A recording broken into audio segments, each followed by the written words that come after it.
નમસ્કાર નમસ્કાર નમસ્કાર નમસ્કાર નમસ્કાર વાલા વિદ્યાર્થી મિત્રો, કેમ છો? મજામાં?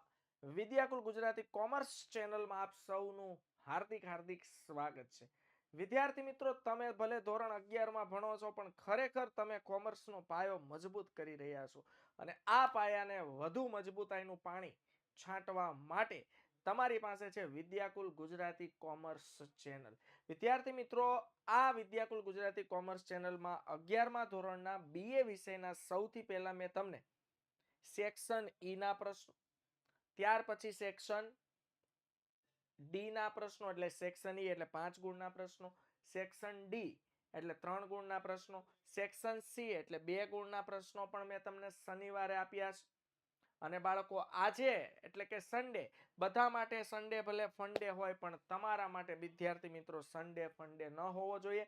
આજે અત્યારે હું તમને આપી રહ્યો છું સેક્શન એ અને સેક્શન બી ના મોસ્ટ આઈએમપી પ્રશ્નો. અને એ પણ બાળકો ચેપ્ટર 6, 7, 8 અને 9 ચાર ચેપ્ટરના, જે તમે અહીંયા મારી પાછળ જોઈ રહ્યા છો. તો જેટલા પણ વિદ્યાર્થી મિત્રો સૌથી પહેલા જોડાઈ ગયા છે તે બાળકો આ વિડીયોને લાઈક કરી દો. નવા પેટી પેક વિદ્યાર્થી મિત્રો જેટલા ચેનલ સાથે કનેક્ટ થયા છે, આ દરેક વિદ્યાર્થીઓ ચેનલને સબસ્ક્રાઇબ કરી દો. વિદ્યાકુલ ગુજરાતી કોમર્સ આ જે ચેનલ છે બાળકો, એ વિદ્યાર્થીઓ માટે છે. અને ગુજરાતના દરેક વિદ્યાર્થી સુધી આ ચેનલ પહોંચે એના માટેની તમે કડી છો, જોડતી કડી છો. તો તમારે બાળકો ગુજરાતના દરેક વિદ્યાર્થી સુધી આ ટોપિક પહોંચે એ માટે ચેનલને સબસ્ક્રાઇબ કરવાની છે. આ વિડીયોની જે લિંક છે બાળકો, તમારા ભાઈબંધ, દોસ્તાર, મિત્રો, સગા સંબંધી, વડીલો બધાને શેર કરો. કારણ કે બાળકો, બિનજરૂરી ફાલતુ કન્ટેન્ટ તો આપણે ઘણો બધો શેર કરતા હોઈએ છીએ. ભણવાનું શેર કરશો ને શું ખબર તમારા માધ્યમથી કોઈને આનો ફાયદો થઈ જાય. ઓકે, અને આટલા વિદ્યાર્થીઓ જોડાયા છે, પણ લાઈક નામે સૌથી પહેલા બાળકો વિડીયોને લાઈક કરી દો. તમે જે લાઈક કરો છો, કમેન્ટ કરો છો અને ચેનલને સબસ્ક્રાઇબ કરો છો, અહીંયા સતત મારી સામે સ્ક્રીન પર ચેનલનો આંકડો ચાલી રહ્યો છે. જે વિદ્યાર્થી પેટી પેક છે બાળકો, ચેનલ સબસ્ક્રાઇબ કરી દો. કારણ કે 18 તારીખથી 18/1 એટલે આજ મહિનાની 18 તારીખથી દરરોજ સાંજે 9:15 વાગે તમારા માટે આવવાના છે ભવિષ્યવાણીના લેક્ચર્સ. પ્રત્યેક વિષયના ગુજરાતી, SPCC સહિત. ત્યારબાદ 20 તારીખથી દરરોજ સવારે સૂર્યોદયનો લેક્ચર આવશે. અને સવારે સૂર્ય ઉદય થાય એ પહેલા તો સ્ટુડિયોમાં આપણો લાઈવ લેક્ચર શરૂ થઈ ગયો હશે. અને સાહેબ, આ લેક્ચરની ખાસ વાત એ લોકોને જ ખબર છે જે લોકો ઓલરેડી અમારી પાસે ભવિષ્યવાણી અને સૂર્યોદયનો લેક્ચર જોઈ ચૂક્યા છે ને ભવિષ્યવાણીના પ્રશ્નોને મગજમાં ફિટ કરીને પેપરમાં ઉતારી ચૂક્યા છે. તમે પણ એમાંના એક હોઈ શકો. બસ શું કરવાનું છે, એક માત્ર ક્લિક કરવાનું છે, ચેનલને સબસ્ક્રાઇબ કરવાની છે, વિડીયોને લાઈક કરવાનો છે અને લિંકને શેર કરવાની છે. ચાલો તો શરૂ કરીએ બાળકો, વિદ્યાકુલ ગુજરાતી કોમર્સના મોસ્ટ 11મા ધોરણના ચેપ્ટર 6 થી 9 ના most IMP MCQs and short questions. બાળકો, અહીંયા તમારી પરીક્ષામાં 10 MCQ આવવાના છે અને 5 શોર્ટ ક્વેશ્ચન આવવાના છે ને એમાં કોઈ આંતરિક વિકલ્પ આવતો નથી. સર, આ બ્લુપ્રિન્ટ, ઘણા એમ કહે છે કે સર બ્લુપ્રિન્ટ જણાવો ને. સાહેબ, બ્લુપ્રિન્ટનો વિડીયો રેકોર્ડેડ વિડીયો ઓલરેડી આપણે ચેનલ પર મૂકી દીધો છે. ગોતો બાળકો, મસ્ત બ્લુપ્રિન્ટ બનાવી છે. તમને સીધો જ આઈડિયા આવશે કે પહેલા ચેપ્ટરમાંથી કયો પ્રશ્ન આવે, બીજા ચેપ્ટરમાંથી કયો આવે, 8મા ચેપ્ટરમાંથી કયો આવે, 7મા ચેપ્ટરમાંથી કયો આવે. આઈડિયા આવે છે? યસ ઓર નો? તો વિદ્યાર્થી મિત્રો, તમારા માટે આ બધું ઓલરેડી મૂકેલું છે. જો બ્લુપ્રિન્ટ મુકાઈ ગઈ છે. 5 ગુણના પ્રશ્નો સેક્શન ઈ ના પ્રશ્નો આઈએમપી મુકાઈ ગયા છે. 3 ગુણના સેક્શન ડી ના પ્રશ્નો મુકાઈ ગયા છે. 2 ગુણના સેક્શન સી ના પ્રશ્નો ગઈકાલે શનિવારે જ હજુ આપણે મૂક્યા. અને અત્યારે આપણે મૂકી રહ્યા છીએ તમારી સમક્ષ સેક્શન એ અને સેક્શન બી. ઓકે, જેટલા પણ વિદ્યાર્થી મિત્રો જોડાયા છે મારી સાથે, શક્ય હોય તો જવાબ આપવાની કોશિશ કરજો. અને નવા પેટી પેક વિદ્યાર્થી કનેક્ટ થાય, સૌથી પહેલા ચેનલને સબસ્ક્રાઇબ કરજો, તમે ફાયદામાં છો. ચાલો સેક્શન એ જોઈએ બાળકો. ભારતમાં હાલમાં કયો કંપની ધારો અમલમાં છે? સાહેબ, સૌથી પહેલા ભારતમાં કંપની ધારો હતો ધ કંપનીઝ એક્ટ 1956, કંપની ધારો 1956. હાલ આ કંપની ધારામાં થોડા ઘણા નાના મોટા પ્રમાણમાં સુધારા વધારા થયા અને નવો કંપની ધારો અસ્તિત્વમાં આવ્યો, ધ કંપનીઝ એક્ટ 2013, એટલે કે કંપની ધારો 2013. યાદ રાખજો, ભારતમાં હાલમાં કયો કંપની ધારો અમલમાં છે? તો કે ભાઈ ભારતમાં હાલમાં કંપની ધારો 2013 અસ્તિત્વમાં છે, અમલમાં છે. ત્યારબાદ બાળકો, આર્થિક વિકાસના એન્જિન તરીકે કોને ગણાવી શકે? હું તમને એમ કહું કે ટ્રેનના 12 ડબ્બા જોડેલા છે, પણ ડબ્બાની આગળ મેન જે હોવું જોઈએ એન્જિન, ડબ્બાને ખેંચવા માટે એન્જિન નથી, તો આ ડબ્બા કોઈ કામના જ નથી સાહેબ. પટરી પર પડેલા વગર એન્જિનના કોચ ડબ્બા કશું કામના છે નથી. બટ પરંતુ કિંતુ લેકિન જો એની સાથે એન્જિન જોડી દેવામાં આવે તો બાળકો, તો આપણા દેશમાં ઘણા બધા રાજ્યો છે. આ બધા રાજ્યોનો આર્થિક વિકાસ એક સાથે કરવો હોય, બધા રાજ્યોને એક સાથે ભેગા લઈને દેશનો વિકાસ કરવો હોય ને, તો દેશમાં કંપનીનો વિકાસ થવો અતિ આવશ્યક છે. અને ભારત દેશની હાલ જે કરંટ સરકાર ચાલી રહી છે, એ કરંટ સરકારનો મુખ્ય ઉદ્દેશ, મેન મોટો શું છે? આખા દેશનો વિકાસ થાય. ને એ લોકોને ખબર છે કે દેશનો વિકાસ માત્ર ને માત્ર મોટી મોટી મહાકાય વિશાળ જાયન્ટ કંપનીઓના વિકાસથી થશે. કારણ કે આ કંપનીઓ છે ને, એ દેશના આર્થિક વિકાસનું એન્જિન છે, યાદ રાખજો. ગરીબોને 5, 25, 50, 500, 5000 પેલાની સરકાર હતી એ બાંટતી, બરોબર છે. એ સમય અલગ હતો બાળકો. હવે સમય બદલાયો છે, ટેકનોલોજીનો સમય આવ્યો છે, અને આપણે પણ અન્ય દેશની સાથે ટેકનોલોજીમાં આગળ વધીએ. ઓકે, તો ટેકનોલોજીની સાથે મોટી મોટી કંપનીનો વિકાસ થાય, સાથે સાથે આપણા દેશનો, આપણા ગામનો, આપણી આસપાસનો પણ વિકાસ થાય. એટલા માટે કંપની છે ને બાળકો, એ દેશના આર્થિક વિકાસનું એન્જિન છે, યાદ રાખજો. કંપની દેશના આર્થિક વિકાસનું એન્જિન છે. ત્યારબાદ કંપની સ્વરૂપનું મહત્વનું લક્ષણ કયું છે? બેસ્ટ લક્ષણ કહી દો. કંપની, જાહેર કંપની કે ખાનગી કંપની, બંને કંપની શેર બહાર પાડી શકે. બટ જાહેર કંપની છે તે વિજ્ઞાપન પત્રના માધ્યમથી જાહેર જનતાને શેર ખરીદવા માટે આમંત્રણ આપી શકે છે, જ્યારે ખાનગી કંપની પોતાના સભ્યો સિવાય કોઈને પણ શેર ખરીદવા માટે વિજ્ઞાપન પત્ર બહાર પાડીને આમંત્રણ આપી શકતી નથી. એટલા માટે જાહેર કંપનીને જે શેર બહાર પાડે શેર બજારના માધ્યમથી, બોમ્બે સ્ટોક એક્સચેન્જ અને નેશનલ સ્ટોક એક્સચેન્જ, આ શેર બજારના માધ્યમથી જ્યારે જાહેર કંપની શેર બહાર પાડે છે ને બાળકો, હાલો, ત્યારે એના શેરની ફેરબદલી, ખરીદ વેચાણ ખુલ્લા બજારમાં થાય છે, અને બહુ સ્મૂથ થાય છે. એટલા માટે કંપની સ્વરૂપનું મહત્વનું લક્ષણ છે શેરની સરળ ફેરબદલી. કંપનીમાં શેરની ફેરબદલી ખૂબ સરળ કરી શકાય છે. ત્યારબાદ સરકારી મંડળીની સરકારી નહીં બાળકો, અહીંયા જરાક સુધારો લાવજો. સહકારી મંડળીની સ્થાપના માટે ઓછામાં ઓછી કેટલી વ્યક્તિઓ હોવી જરૂરી છે? યાદ રાખજો. જો હું તમને કંપનીની કહી દઉં, ખાનગી કંપનીમાં ઓછામાં ઓછા, બોલો, ખાનગી કંપનીમાં ઓછામાં ઓછા કેટલા સભ્યો હોવા જોઈએ? 2, અને વધુમાં વધુ 200 એટલે 200, હે ને? અને જાહેર કંપનીમાં ઓછામાં ઓછા 7 સભ્યો હોવા જોઈએ, અને વધુમાં વધુ અનલિમિટેડ, કોઈ મર્યાદા નથી. એવી રીતે સહકારી મંડળી પ્રત્યેક સર્વને માટે, સર્વ પ્રત્યેકના માટે સિદ્ધાંતથી કામ કરે છે. અને આ સહકારી મંડળીમાં ઓછામાં ઓછા 10 સભ્યો તો હોવા જોઈએ. બહુ મોટી મંડળી હોય, જેમ કે Amul, Anand milk union limited, આ બહુ મોટી મંડળી છે, તો આ મંડળીમાં સભ્યોની સંખ્યા ઘણી બધી વધારે હોય છે. ઓકે, ઉસકે બાદ વિદ્યાર્થી મિત્રો, ઘણા બધા વિદ્યાર્થી જોડાયા છો, ચેનલને લાઈક કરી દો યાર, વિડીયોને લાઈક કરી દો, વિદ્યાકુલ ગુજરાતી કોમર્સ ચેનલને સબસ્ક્રાઇબ કરી દો. ખાનગી કંપનીમાં જો આવી ગયું, ઓછામાં ઓછા કેટલા સંચાલકો હોવા જોઈએ?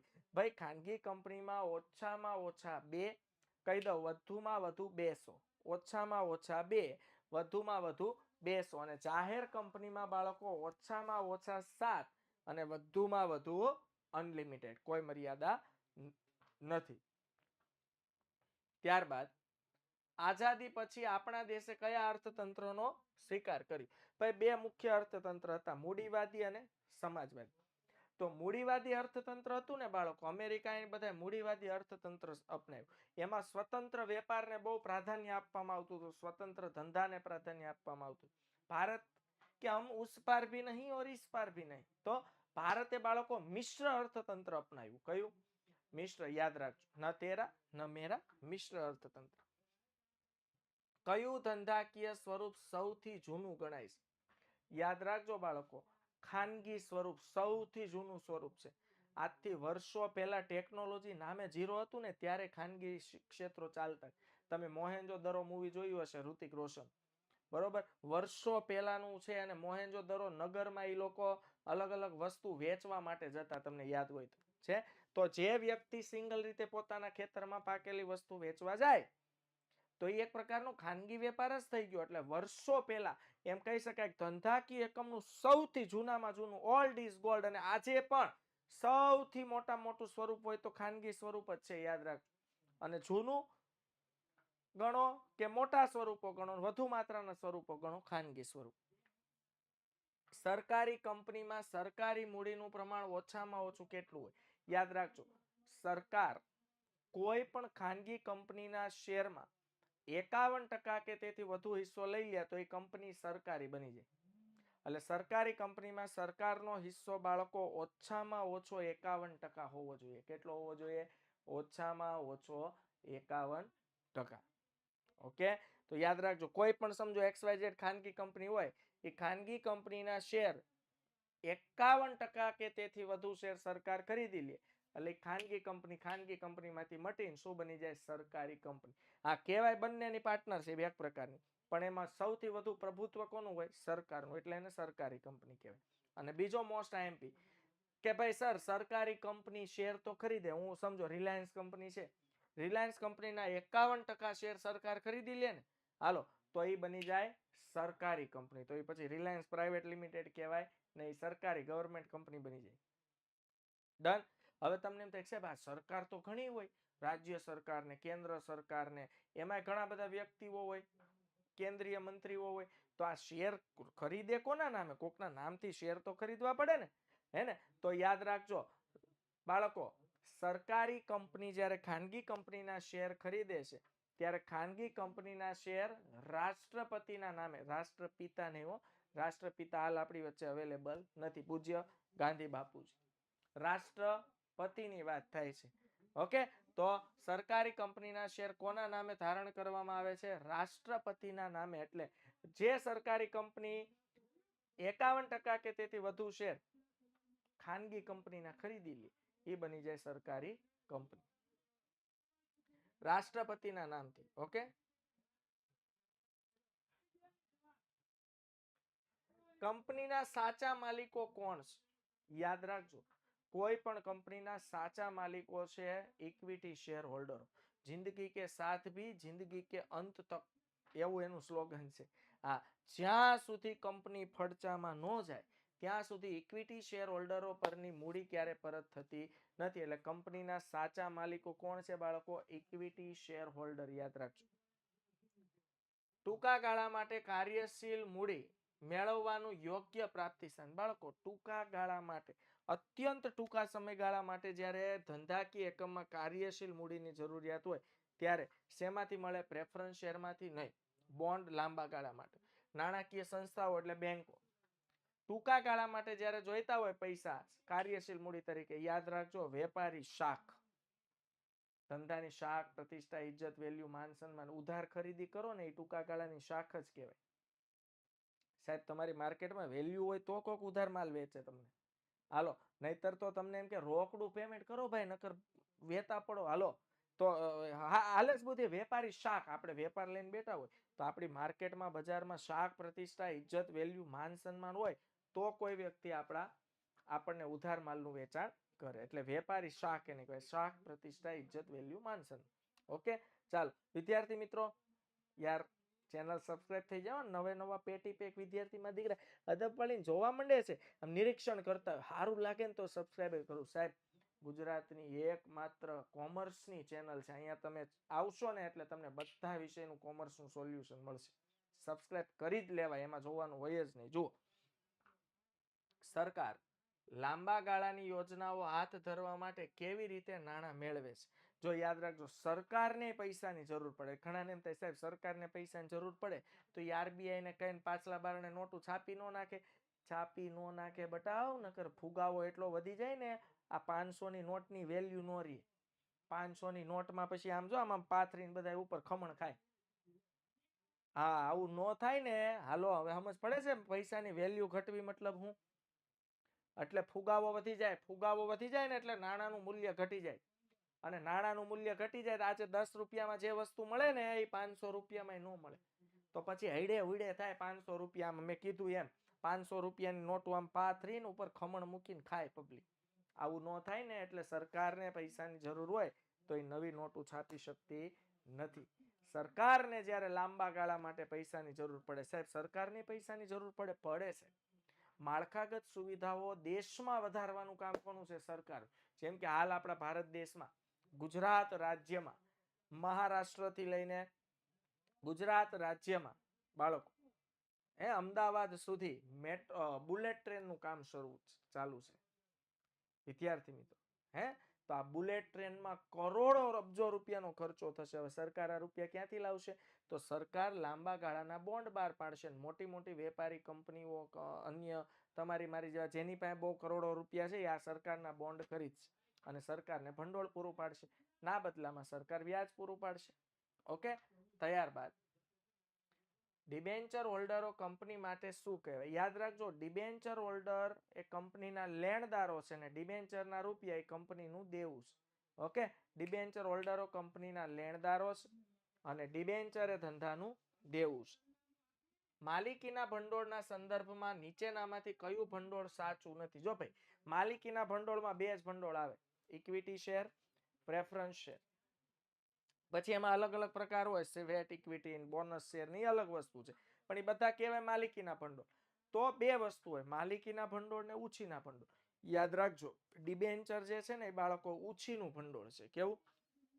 ઉછીનું ભંડોળ. એટલે ડિબેન્ચર એ સાચું નથી માલિકીના ભંડોળ માટે. કંપનીના દેવાનો સ્વીકાર કરતો દસ્તાવેજ એટલે ડિબેન્ચર. યાદ રાખજો, એક ગુણમાં પ્રશ્ન પૂછાય છે. પહેલા ચેનલને સબસ્ક્રાઇબ કરી દો. જે વિદ્યાર્થી જોડાઈ ગયા છે વિડીયોને લાઈક કરી દો. તમારા માટે રવિવારે પણ કામ થઈ રહ્યું છે. જુઓ તમે છે, રવિવારે પણ તમારા માટે કામ થઈ રહ્યું છે બાળકો, કારણ કે તમારી દ્વિતીય પરીક્ષા નજીક આવી રહી છે. તો જેટલા પણ વિદ્યાર્થી મિત્રો જોડાઈ ગયા છે સૌથી પહેલા વિડીયોને લાઈક કરી દો. ચેનલને સબસ્ક્રાઇબ કરવાનું ભૂલાય નહીં બતાવો, કારણ કે હવે જૂજ સમયમાં 18 જાન્યુઆરી 2025 એટલે આ જ મહિનાની 18 તારીખથી ભવિષ્યવાણી શરૂ થાય છે અને 20 તારીખથી સૂર્યોદયનો લેક્ચર શરૂ થાય છે. ભવિષ્યવાણી 18 તારીખે સાંજે 9:15 વાગે, સૂર્યોદયનો લેક્ચર દરરોજ સવારે 5 વાગે. જોડાવાનું ચૂકશો નહીં. એના માટે તમારે કામ કરવું પડશે શું? વિદ્યાકુલ ગુજરાતી કોમર્સ ચેનલને સબસ્ક્રાઇબ કરવી પડશે.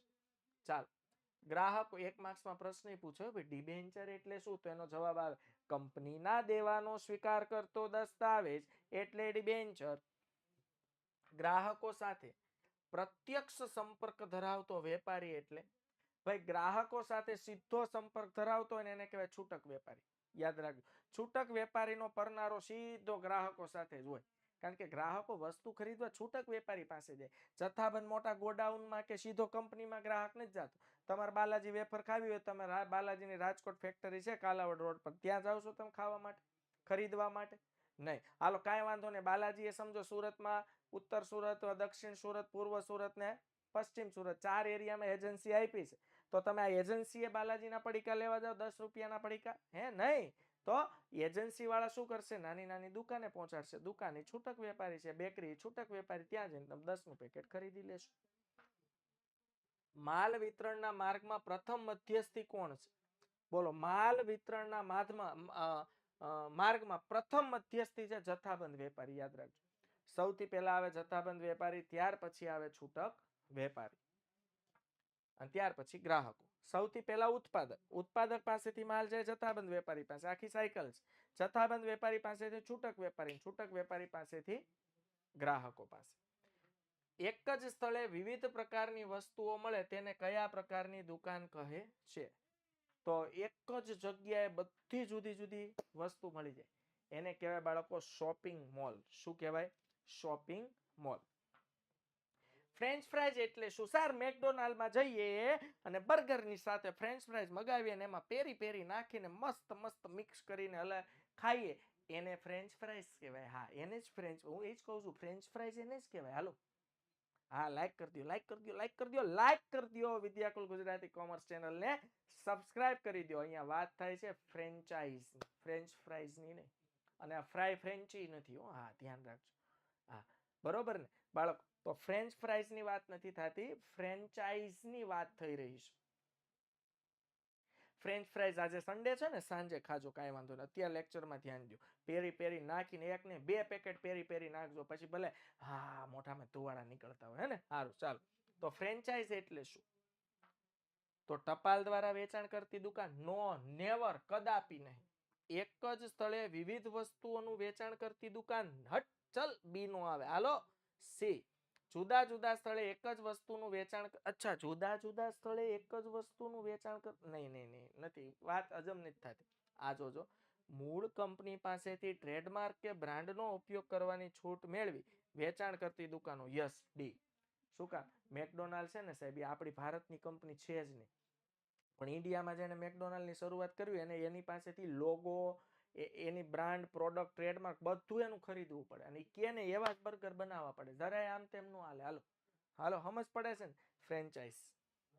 છૂટક વેપારી ગ્રાહકોની નીચેના પૈકી કઈ બાબતથી પરિચિત હોય છે? બોલો, ગ્રાહકને કેવી વસ્તુની માંગ છે છૂટક વેપારીને ખબર હોય, એને જ ખબર હોય. હાલો, કારણ કે દરરોજ છૂટક વેપારીનો પરનારો કોની સાથે હોય? ગ્રાહક સાથે. ગ્રાહકની અભિરુચિ, ગ્રાહકને કઈ વસ્તુ પસંદ છે ખબર હોય, ખબર હોય. ગ્રાહકની પસંદગી, ગ્રાહકને કઈ વસ્તુ પસંદ પડે છે, કેવો કલર ગમે છે, બધી ખબર હોય, ખબર જ હોય સાહેબ. મતલબ જવાબ આવે આપેલ તમામ. ઓકે વિદ્યાર્થી મિત્રો, આ ફર્સ્ટ પાર્ટ પૂર્ણ થયો. હજુ ક્યાંય જવાનું નથી.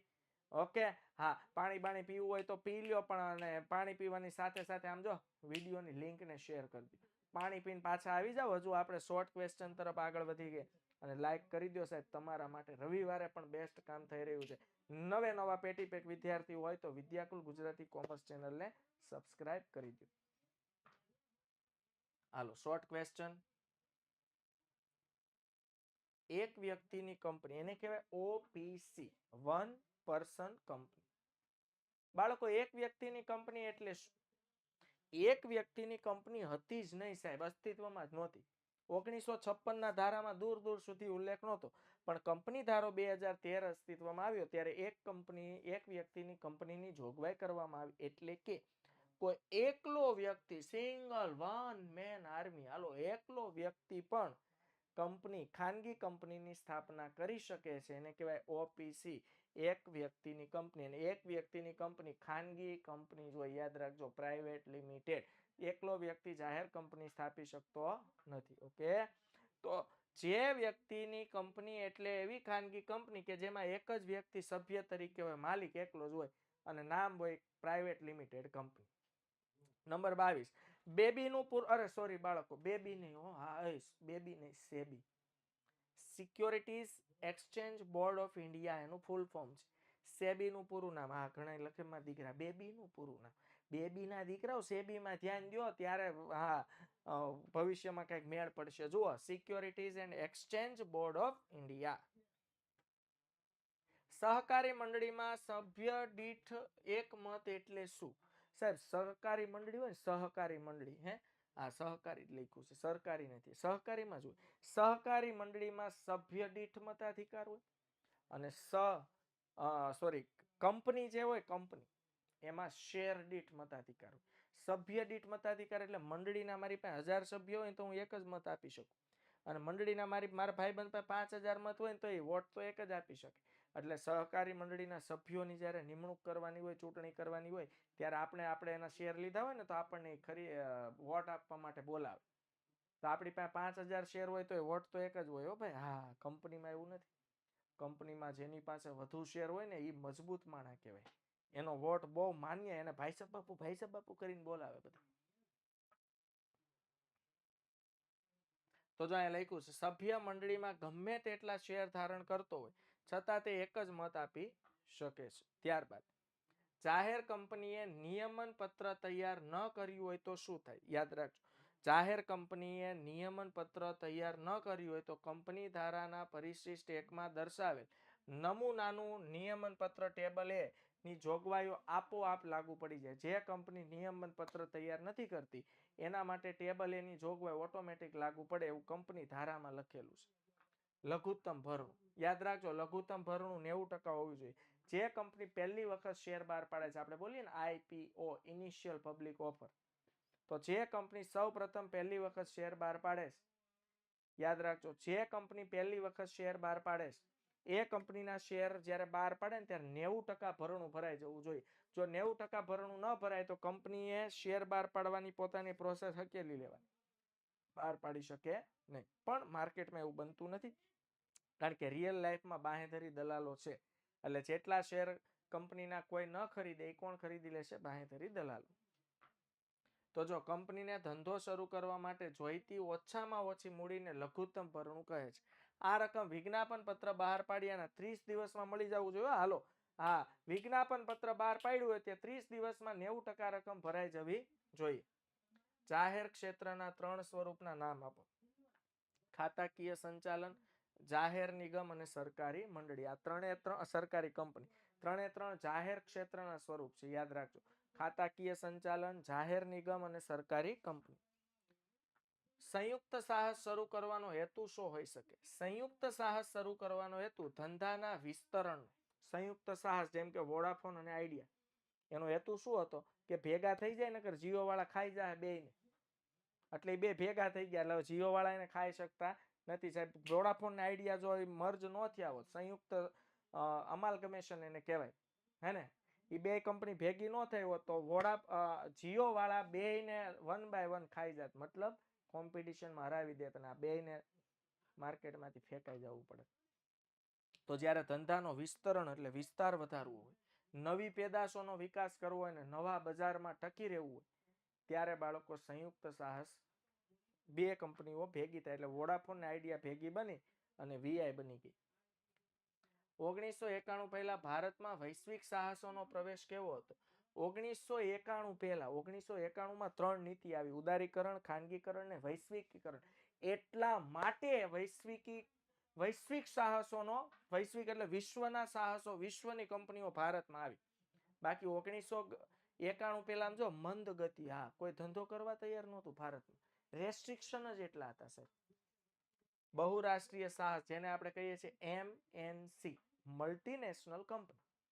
જે સાહસ પોતાના સ્થાનિક બજારના અનુભવોનો ઉપયોગ કરીને પોતાની ધંધાકીય પ્રવૃત્તિને પાંખો વર્લ્ડ આખામાં ફેલાવે, વિશ્વના અનેક દેશોમાં ધંધો કરે, એને કહેવાય સંયુક્ત બહુરાષ્ટ્રીય સાહસ હોય. જાહેર નિગમના કોઈ પણ 2 ઉદાહરણ આપો, આપણને ખબર છે. જાહેર નિગમ એક તો આપણી LIC, life insurance corporation of India, જિંદગી કે સાથ ભી, જિંદગી કે બાદ ભી. ઇન્ડિયન એરલાઇન્સ, પછી food corporation of India, Gujarat રાજ્ય શાળા પાઠ્યપુસ્તક મંડળ, આપણી જે ટેક્સ્ટ બુક છે ને એમાં લખ્યું છે, વાંચજો, એ જાહેર નિગમ છે, સરકારી ખાતું. હાલો, હવે નીચેની સંજ્ઞાના ફૂલ ફોર્મ જોઈએ. IFCI, IDBI, ICICI bank, GSFC, GIIC. 5 લઈ લીધા કાંઈ રે, તમારે વાંધો જ નહીં, આમાં પૂછાશે.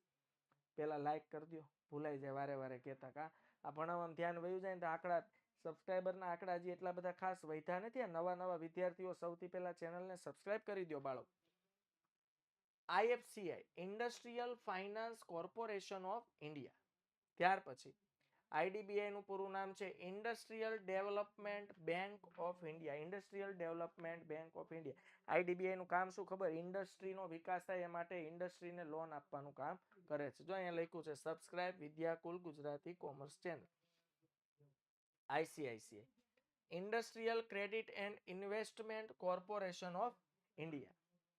ત્યારબાદ GSFC, Gujarat state finance corporation. GIIC, Gujarat industrial investment corporation. હાલો, રૂપાંતરણીય ડિબેન્ચર એટલે શું? જે ડિબેન્ચરનું સમયાંતરે નક્કી કરેલા સમયે શેરમાં રૂપાંતર થાય એને કહેવાય રૂપાંતરણીય ડિબેન્ચર. ઓકે. ધંધામાં મોટા પ્રમાણમાં મૂડીની ક્યારે જરૂર પડે છે? જ્યારે નવી સંશોધનો કરવાના હોય, ધંધાકીય એકમમાં ઉત્પાદન માટે નવી ટેકનોલોજી, આધુનિકીકરણ એટલે લેટેસ્ટ, બાબા આદમના જમાનાની ટેકનોલોજીને મૂકીને લેટેસ્ટ ટેકનોલોજી અપનાવવાની હોય, ધંધાનો વિકાસ અને વિસ્તાર વધારવાનો હોય, ખૂબ મોટા પાયે ધંધાની શરૂઆત કરવાની હોય ત્યારે કાયમી મૂડીની જરૂર પડે છે મોટા પ્રમાણમાં. માલિકીના ભંડોળ માટેના પ્રાપ્તિ સ્થાન. માલિકીના ભંડોળ, ઇક્વિટી શેર, પ્રેફરન્સ શેર અને નફાનું ધંધામાં પુનઃ રોકાણ. બેંક ઓવરડ્રાફ્ટ કોને કહેવાય મેં સમજાવી દીધું છે. ઓકે, ગઈકાલે સેક્શન સી માં સમજાયું શનિવાર. હા, તોય કહી દઉં, ચાલુ ખાતેદારને ખાતામાં રકમ હોય એના કરતાં વધુ રકમ ઉપાડવાની સુવિધા મળે છે. વધારાની રકમને બેંક ઓવરડ્રાફ્ટ કહે છે અને આ બેંક ઓવરડ્રાફ્ટની રકમ વેપારીએ બેંકને વ્યાજ સહિત પરત કરવી પડે છે. સ્વયં સંચાલિત વેચાણ યંત્રની શોધ કોણે કરી પૂછાશે 1 માર્ક્સમાં. સ્વયં સંચાલિત વેન્ડિંગ મશીન જે આપણે કહીએ છીએ એની શોધ કરી છે ગ્રીક ઇજનેર, ગ્રીકના એન્જિનિયર અને ગણિત શાસ્ત્રી એલેક્ઝાન્ડિયા. કોણ? એલેક્ઝાન્ડિયા હીરો. હો ભાઈ, હા, અને ખરેખર હીરો જેવું કામ કર્યું, જોઈ લો. એલેક્ઝાન્ડિયા હીરોએ કરી હતી. એલેક્ઝાન્ડ્રિયા જેને આપણે કહીએ. ટપાલ વ્યવહારી દુકાન માલના ઓર્ડરથી માંડીને તેના નાણાં વસૂલાત સુધીનું કામ કરે. અહીંથી આપણે માલ મોકલીને તો એ સામે પાર્ટીને માલ પોગાડીને એની પાસે નાણાં વસૂલ કરીને આપને પોગાડવા સુધીનું કામ, એટલે ટપાલ વ્યવહારી દુકાન. વેલ્યુ પેએબલ પોસ્ટ તમને ખબર છે. શેરી વિક્રેતા કોને કહેવાય? કાંદા લે લો, આલુ લે લો, મરચા લે લો, શેરી વિક્રેતા. શેરીએ જઈને, પોળમાં જઈને, સોસાયટીના નાકે જઈને વસ્તુ, ફ્રૂટ, શાકભાજી, કટલેરી, આવું રૂમાલ ને બધું વેચવા લોકો આવતા હોય એને કહેવાય શેરી વિક્રેતા. COD નું પૂરું નામ છે કેશ ઓન ડિલિવરી.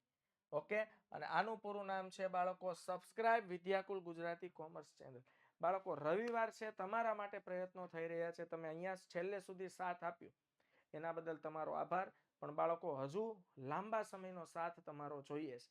એના માટે વિદ્યાકુલ ગુજરાતી કોમર્સ ચેનલને સબસ્ક્રાઇબ કરી દો, કારણ કે એમાં તમારા માટે અમે ઘણું બધું લાવવાના છીએ અને અમે એવું ઈચ્છીએ છીએ કે તમે તમારી 11માની દ્વિતીય પરીક્ષા હોય, વાર્ષિક પરીક્ષા હોય કે આખું 12મું ધોરણ હોય, એમાંથી એક પણ IMP, એક પણ સારા ટોપિકથી તમે વંચિત ન રહી જાઓ.